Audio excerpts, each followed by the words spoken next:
250,000 people died from the talented scientist's new nuclear invention, becoming one of the central figures of World War II and the last century. The story, based on true events, begins with flashbacks of an atomic explosion in Robert Oppenheimer. At a safety hearing, he gives a speech asking that his case be viewed through the prism of his life and accomplishments. The panel members wonder why the scientist was leaving the United States. Is it only possible to study physics in Europe? In 1926, young Oppenheimer studied in Cambridge under the guidance of the eminent physicist Patrick Blackett. However, his instructor's arrogance and personal disagreements pushed the student to the idea of poisoning his apple with cyanide. But in the morning, Robert comes to his senses and rushes to the classroom to retrieve the apple. Blackett introduces him to Niels Bohr, a Nobel laureate, who nearly takes a bite of the dangerous fruit. Bohr advises the student to change universities to reach his full potential. Heeding the advice, Oppenheimer moves to Göttingen, Germany, and falls under the mentorship of Max Born, immersing himself in the complex field of quantum physics. The story shifts to Lewis Strauss, who 5 years later is preparing for his confirmation. He is questioned about his acquaintance and collaboration with Oppenheimer. Strauss, being a simple businessman, feels humiliated by the condescending attitude of Robert, who preferred Einstein's company. After completing his studies at Göttingen and earning a scientific degree, Oppenheimer begins lecturing on quantum physics in German. He also attends a lecture of his colleague Heisenberg, whose name will later become known in narrow criminal circles.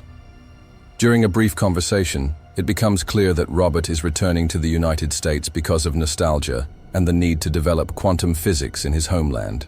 Having received the position of professor, he meets Ernest Lawrence, who from a second-year student became an outstanding scientist and built the first cyclotron. His first class is attended by only one student, but soon the audience is filled, thanks to word of mouth.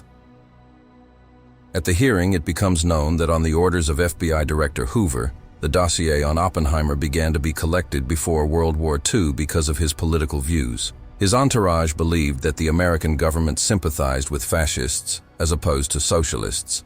Robert meets Gene Tedlock, a member of the Communist Party of the United States, who was being watched by the authorities. Passion erupts between them. Their relationship is not an easy one. Problems in his personal life are exacerbated by scientific news. German scientists managed to split the uranium nucleus, which previously seemed simply impossible. Oppenheimer concludes that the chain reaction can be used by the Nazis to create a bomb. His article on the subject is published on September 1, 1939. But this news pales against the background of the German invasion of Poland. At the hearing, Robert admits that the neutrality of the communists after the war began caused him to distance himself from them, even though his wife Kitty was a member of the party. Although he continued to have a relationship with Jean, who suffered from emotional problems, he still stayed with Kitty. Communist sentiments among the students displeased the teachers who persecuted dissenters by decree of the authorities. Lawrence hints to Robert that he is being followed. Strauss's hearing raises the question of why, despite Oppenheimer's political views, he was asked to head the Institute for Advanced Study at Princeton. After the birth of his firstborn son, Robert's family life becomes complicated, and he is forced to turn down the position in favor of a colleague. To outrun the Nazis, scientists plan to work on the development of the atomic bomb. Having cured her alcoholism by horseback riding, Kitty convinces her husband to return to work, because without him, the others will not cope. Soon, Oppenheimer is visited by General Groves, who perfectly understands what it means to save the lives of soldiers on the fields of World War II. He offers the physicist to lead the Manhattan Project before Heisenberg and the Nazis get ahead of them. Robert agrees and immediately begins to develop a plan of action. The state of New Mexico creates a secret laboratory in Los Alamos, hidden from prying eyes. Together with the general, he travels around the country, recruiting the best scientists. After a while, the team arrives at the construction site of the lab. But not all of them calmly accept the idea of creating such a destructive weapon. They are tormented by moral doubts, because it will inevitably lead to the death of civilians. Already at the first meeting, a serious error in calculations is revealed. Oppenheimer orders to double-check them and goes to Einstein for advice. It is feared that an explosion from the decay of uranium would set off an uncontrollable chain reaction that could destroy the entire world. However, the fear of the Nazis outweighs. Repeated calculations show a near-zero probability of this scenario. Meanwhile, old acquaintances hint to Robert that it would be a good idea to pass on some information to the communists. Oppenheimer refuses and tells this at the hearing. This fact is important to Strauss's case because if the physicist had actually passed on the information, he would have been accused of complicity. Witnesses are needed to prove his innocence, although it is already known that the USSR has atomic bombs. At the Los Alamos meeting, Oppenheimer recalls the massive explosion at Halifax. While discussing the explosion theory, a colleague suggests the next step is to develop a hydrogen bomb, which is also based on an atomic reaction. At this time, Colonel Groves arrives at the base and reminds them that information must be strictly guarded. It must be segregated so that the employees don't know what others are working on. This approach maintains secrecy but contradicts Oppenheimer's methodology, which favors open discussion. While working on the project, Robert travels to Chicago, where scientists have succeeded in creating a self-sustaining chain reaction. Groves takes notice of this trip and makes a complaint to the physicist, leading to the departure of one of the scientists. At the hearing, Groves states that Oppenheimer did not pass classified data, although he did violate security protocols. One of the physicist's former colleagues openly supports the communists, and any association with him automatically becomes suspicious. Robert himself continues his relationship with John Tedlock, while his wife takes care of the baby. Upon learning of these meetings, Kitty leaves her husband, leaving him without moral support at the hearing. Oppenheimer is interrogated by Boris Pash, a counterintelligence officer with Russian roots in charge of security for the Manhattan Project. He suspects that the physicist is secretly collaborating with the communists, but Robert only gives vague hints about a possible spy network.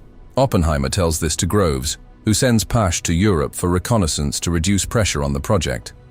At Christmas, Groves brings Niels Bohr to the scientists, who familiarizes himself with their calculations and suggests an idea that could speed up the work. Niels Bohr warns Oppenheimer that the creation of such a powerful weapon may not save the world, but destroy it, and the blame for this will fall heavily on his conscience. Soon the physicist learns about the suicide of John Tatlock. She swallowed pills and drowned in the bathtub.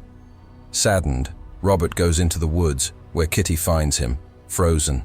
Despite constant compromises with conscience and the departure of one of the employees, work continues. Edward Teller actively promotes the idea of a hydrogen bomb, which requires a working atomic bomb. His proposals are even being discussed by politicians.